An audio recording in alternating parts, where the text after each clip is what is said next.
G'day. How you going, Galway? Hello to my Anzac. So, yeah, Ronan did kind of steal my bit there. I was going to go to him a bit. Quick impression. I saw on Instagram there were so many people saying, I've never been more embarrassed to be an Australian after that hideous breakdancing thing. I'm like, there are 1,000 human beings that are like asylum seekers in offshore detention from the Australian government right now. That's something to be fucking embarrassed about. Never mind fucking this. It was embarrassing, mind you. So, did you notice, Galway? I come in peace. I have blended in. I have bought the spotless white trainers from Penny's. But, me being me, I didn't manage to keep them spotless for very long because I've got very large dogs. Put up your hand if you're a dog lover. KD's already there. Like, so I just have to go on a wee tangent if you don't mind. There's a long-standing joke in Ireland that is, how do you know if someone went to Trinity? You know the answer. Go ahead, mate. They'll tell you. Yeah, that's the one! They will, they'll tell you. So, Connecticut. I'm from New York, Connecticut. Two golden retrievers and an antique shop, and she's trying to make out she lives in the studio loft at Andy Warhol. But right off. Now, I'm still on my fucking tangent. I'll get back to the doggies in a minute. I have a day job because comedy pays. And my day job is actually a bit of a summer job. I am a tour director. Yep, which is a little audacious for an Australian. But I work for a company that deals exclusively with the North Americans. So I take busloads of Yanks around the island of Ireland. I can summarise this in about 30 seconds. Do you know where the ice machine is? Do you know, is there any ice? Why can't you find ice? I have a question. Do you?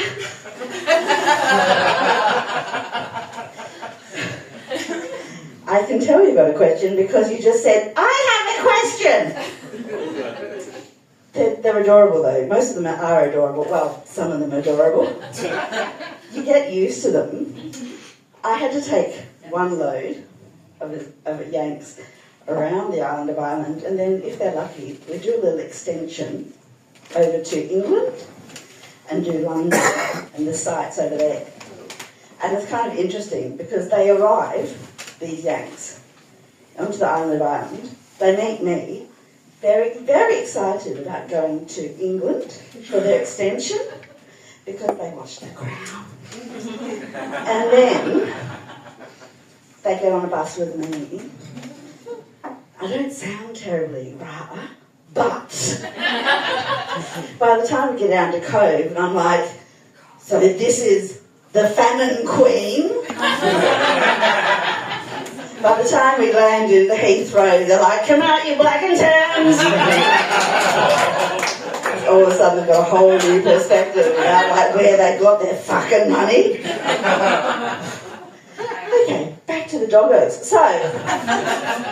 So I breed Great Danes. Yeah, they're big.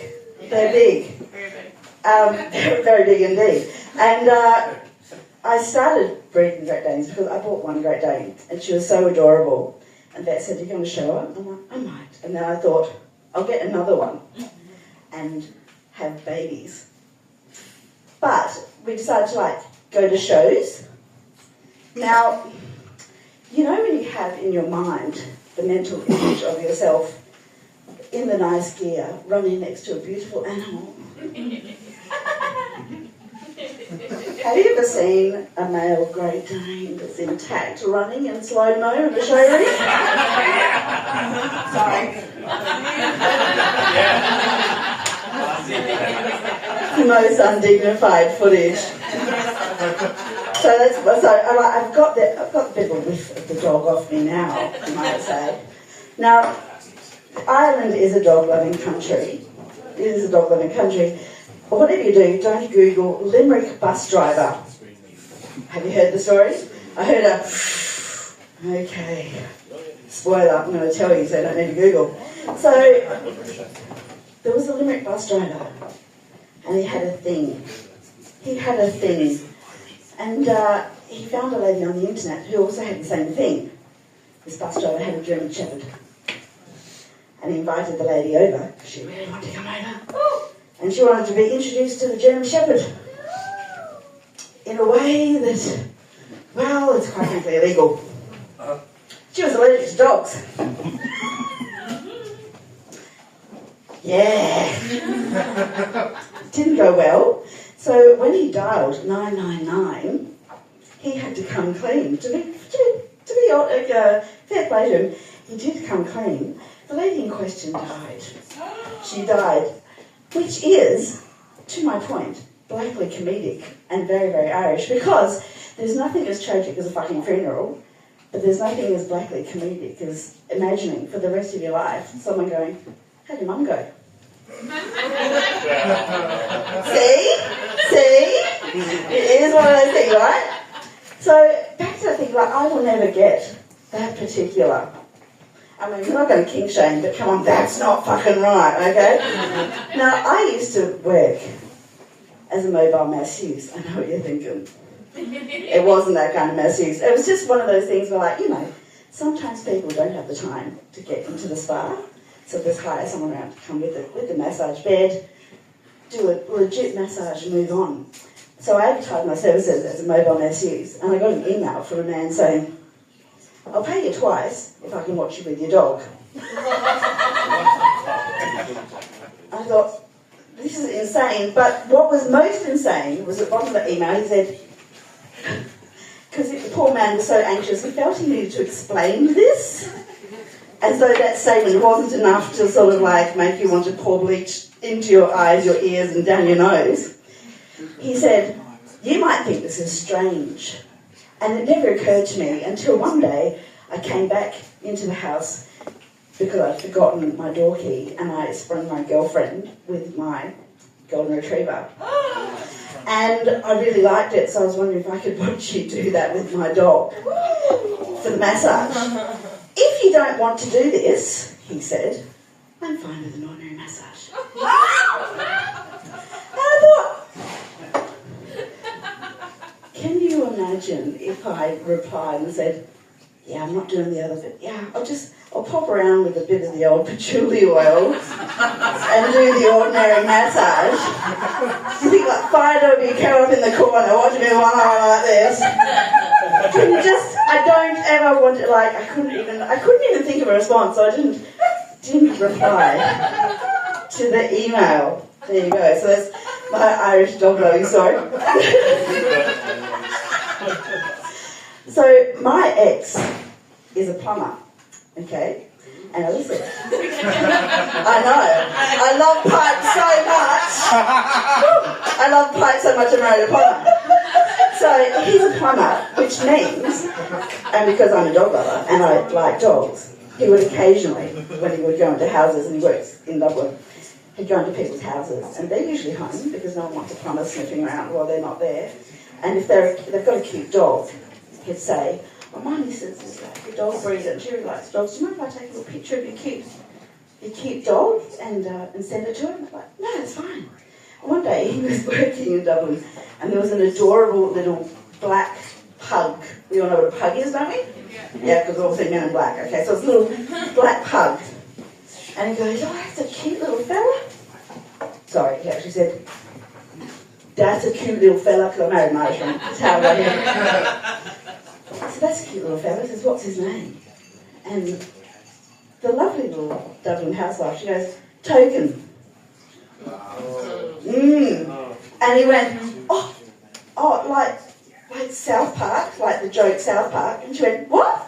And he goes, like tokenism, like the joke in South Park, is it like an ironic thing? And she goes, I've never watched South Park. Like we've only had him for a month. Like, we adopted him out of the paper and he already had that name. And then my ex had to explain what tokenism was, how it was sort of non-politically correct to say the slightest, to apply it to a poor wee black puppy dog.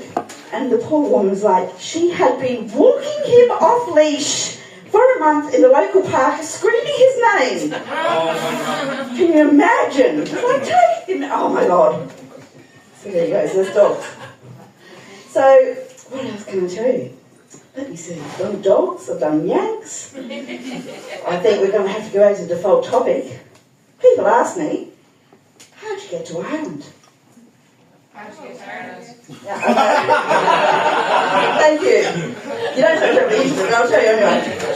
So, I married an Irishman for my sins, as I said, but he chatted me up in a sex shop.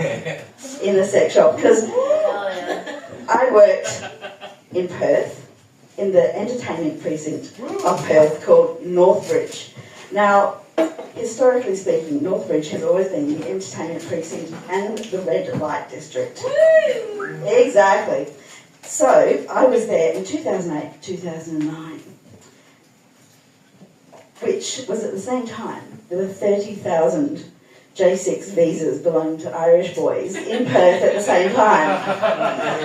And I met just about every fucking one of them because the sex shop, which had a peep show at the back, was en route between the hostel where the backpackers were and the one Irish pub, Rosie O'Grady's. So the reaction of Irish boys to the sex shop was something to behold. Now, for a start, I discovered a few things when I moved back to Ireland. One, the boys that didn't go out to Australia are not the same as the ones that are abroad, are they?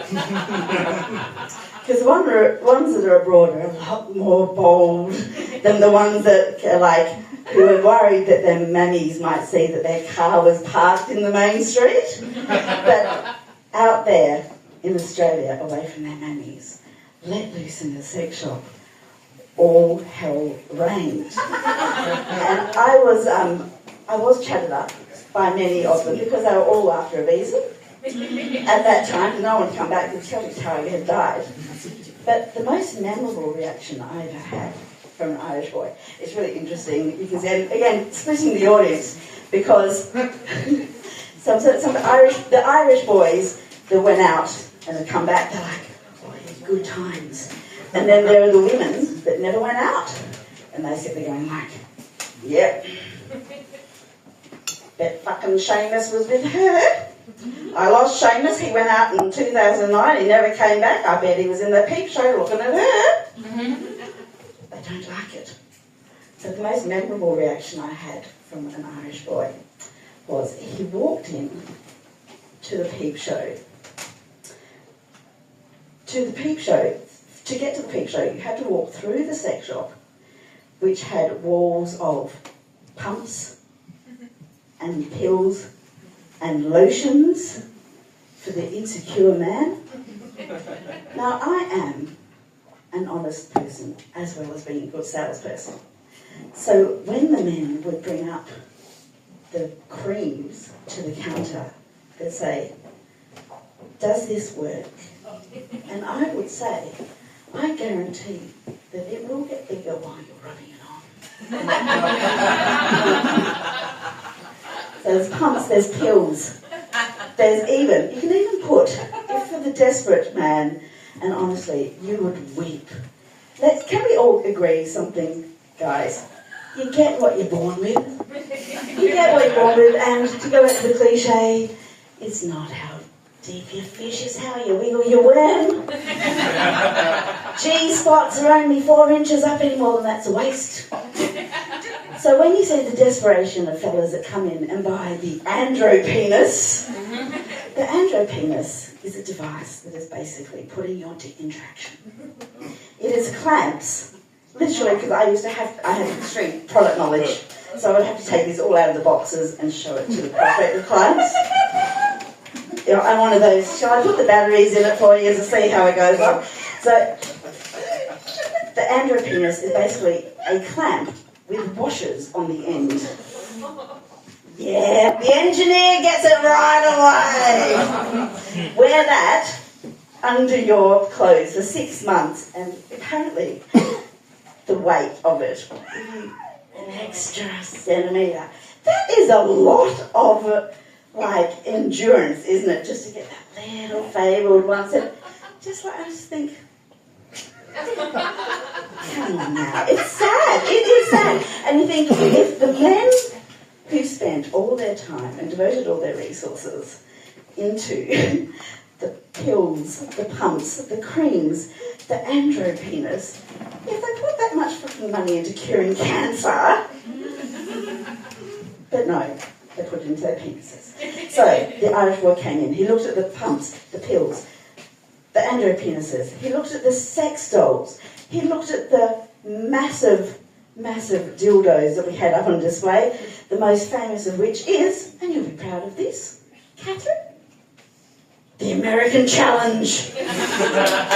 Have you seen the American Challenge? Put up your hand if you've ever heard of the American Challenge as it comes to sex toys. Oh my God!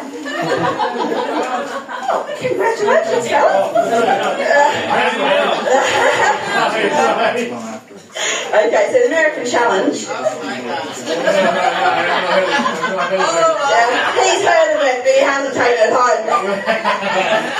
The American Challenge stands about 2 foot tall and is about that wide. It's bright purple and it took pride of place on the wall, right? I've only sold it. I only sold it 3 times. I had it shoplifted once. Which was like, you had to admire him for getting the biggest thing out in front of it.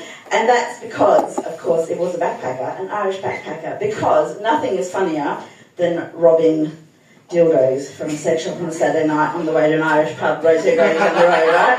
So there would be shrines in the backpackers' hostels, like, I've got to pass that Australian girl again. So this Irish boy walked in, he saw all of the contraption, he saw the lingerie, he saw the dolls, he saw me standing flanked between the giant fist and the 12-inch black dong next to the pissing swingers mags. And he looked around and he looked at me and he said, "May God forgive me for being in a place like this." And I laughed instinctively because I thought he was kidding. Because those people can't be real, can they? I live near Knock now. They're fucking real! You see old Enoch, I mean, he's out there in front of the schools again. Enoch Burke, I live not far from them. Maybe it was Enoch in that shop. May God forgive me for being in a place like this. The Catholic schoolboys, they're so adorable. I did do some times in the peep show because money in the peep show is better and easier work than working on the counter in a sex shop. For a start, if you work on the counter, you have to mop the peep show. All kinds of bodily fluids in there. But if you're in the peep show, put up your hand if you've been in the peep show. Thank you for your honesty, darlings. Was it Amsterdam? It was New York. It was New York. That's pretty hardcore. I'm not as hardcore as that. So in Australia, peep shows are pretty tame. It's just full frontal. What happens is you go into a little booth. You put a $2 coin in. First $2. The girl takes the top off. You really like it, put in a second $2 coin. She takes off the bottoms. You keep more coins, you get in the more explicit the dance gets, alright?